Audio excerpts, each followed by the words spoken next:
सासू माँ की नई सहेली। प्रिया किचन में चाय बना रही होती है और सुमन ड्राइंग रूम में बैठकर मजे से टीवी देख रही होती है। तभी दरवाजे की घंटी बजती है। प्रिया, जरा देखना तो कौन आया है। देखती हूँ मम्मी जी। प्रिया दरवाजा खोलती है तो सामने पड़ोस वाली विमला आंटी खड़ी होती है। नमस्ते आंटी जी, कैसी हैं आप? मैं तो बिल्कुल ठीक हूँ बेटा, पर तेरी सास को क्या हुआ है? आजकल कहीं दिखती ही नहीं है। जब देखो तब टीवी के आगे जमी रहती है। अंदर तो आइए आंटी। अरे ओ दीपक की अम्मा, कहाँ हो?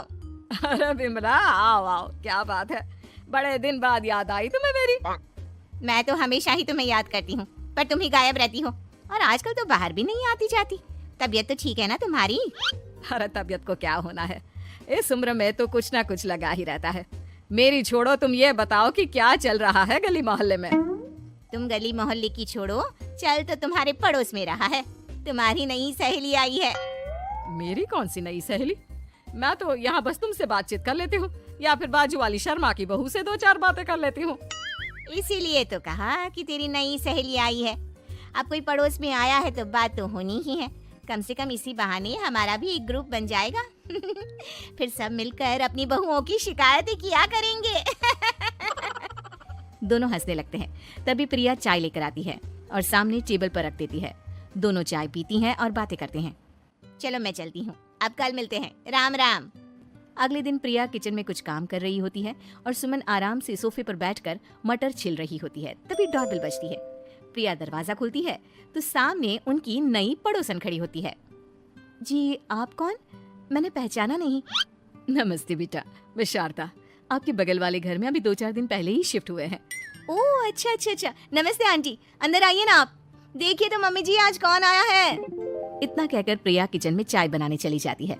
नई पड़ोसन को घर पे देखकर सुमन थोड़ा हैरान हो जाती है। नमस्ते बहन जी, मैं शारदा, आपकी नई पड़ोसन।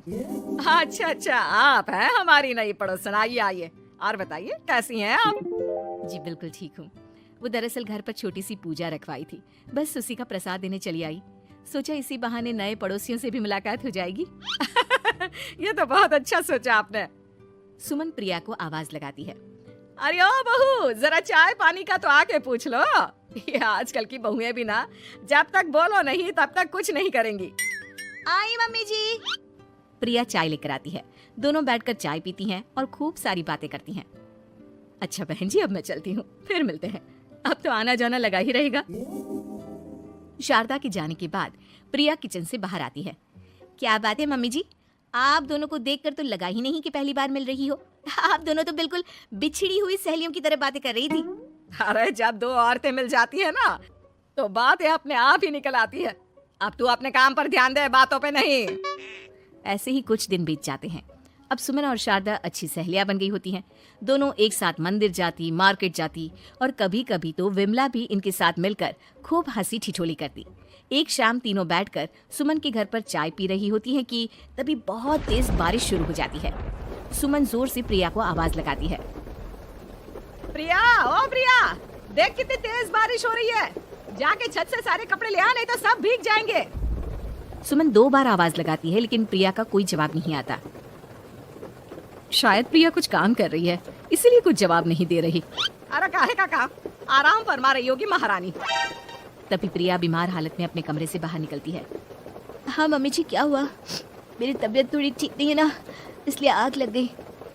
अरे सारे कपड़े भीग गए और तुझे सोने से फुर्सत नहीं है। सबके सामने सुमन के मुंह से ऐसी बातें सुनकर प्रिया उदास हो जाती है और छत से कपड़े उतारने चली जाती है।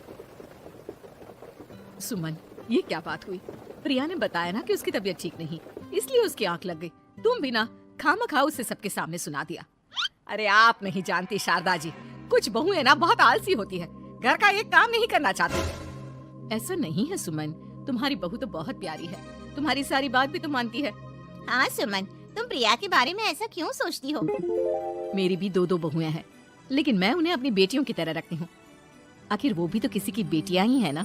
और अगर तुम ऐसा ही व्यवहार करोगी तो एक दिन प्रिया भी तुम्हारे साथ ऐसा ही बर्ताव करेगी।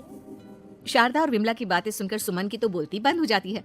वहीं प्रिया भी बाहर से सारी बातें सुन रही होती है। अरे मैं कोई उसकी दुश्मन थोड़ी ना हूँ, मैं भी उसकी माँ हूँ, लेकिन कभी कभी सास बनना पड़ता है, नहीं तो बहुएं हाथ से निकल जाती है। देखो सुमन, ये सब सोच का फर्क है। अगर तुम ये सोचोगी तो कभी प्रिया को अपनी बेटी नहीं बना पाओगी। इतना कहकर शारदा और विमला वहां से चली जाती हैं और सुमन अकेले बैठकर उनकी बातें सोचने लगती है। अगले दिन प्रिया और दीपक अपने कमरे में बैठकर बात कर रहे होते हैं और सुमन उनके कमरे के बाहर कुछ काम कर रही होती है और उन दोनों की बातें सुन लेती है। दीपक, तुम्हें पता है हमारे पड़ोस में जो शारदा आंटी है ना, बहुत अच्छी हैं। अच्छा, ऐसा क्या हो गया जो तुम्हें वो इतनी अच्छी लगने लग गई? कुछ खास नहीं, बस कल जब मम्मी जी मुझे सबके सामने सुना रही थी तो शारदा आंटी ने मेरा साथ दिया। मैं तो सच में हैरान ही रह गई थी जब उन्होंने मम्मी जी को मुझसे ऐसा बर्ताव करने के लिए मना किया। अच्छा, फिर क्या हुआ? होना क्या था, शारदा आंटी तो मम्मी जी को समझा ही रही थी कि बहू को भी बेटी की तरह ही रखना चाहिए, लेकिन मम्मी जी तो मम्मी जी है ना, उन्हें तो मुझ में हमेशा कमी ही दिखती है। काश मुझे भी शारदा आंटी जैसी सास मिली होती जो मुझे भी अपनी बेटी जैसे समझती। सुमन ये सब सुनकर बहुत उदास हो जाती है और वहां से चली जाती है। प्रिया की बातें सुमन के कानों में बार बार गूंज रही थी। उसे बहुत शर्मिंदगी महसूस हो रही थी कि उसने प्रिया के साथ बहुत गलत किया है। अगले दिन सुमन शारदा और विमला को बुलाती है। क्या बात है सुमन, आज तूने ऐसे अचानक क्यों बुलाया? सब ठीक तो है ना? हाँ हाँ, सब ठीक है, तुम दोनों बैठो तो सही। तब तक दीपक और उसके पापा भी आ जाते हैं। प्रिया, तुम भी आ जाओ। क्या हुआ मम्मी जी, आपने बुलाया? हाँ प्रिया बेटा, मैं आज सबके सामने तुमसे माफी मांगना चाहती हूँ। मैंने आज तक तुम्हारे साथ बहुत बुरा व्यवहार किया है, लेकिन तुमने कभी भी मेरे साथ बुरा बर्ताव नहीं किया।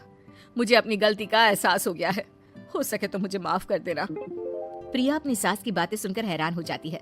उसकी आंखों में आंसू आ जाते हैं। प्लीज मम्मी जी, आप मुझसे माफी मत मांगिए, मैं भी आपकी बेटी ही हूँ। वैसे एक थैंक यू तो मेरी नई सहेली को भी बनता है, जिसकी वजह से मुझे मेरी गलती का एहसास हुआ। शारदा बहन, आपका बहुत बहुत शुक्रिया जो आपने मेरी आंखें खोल दी। अरे क्या सुमन, तुम भी ना। तो फिर इसी बात पर चाय और पकोड़े हो जाए। हाँ हाँ, क्यों नहीं।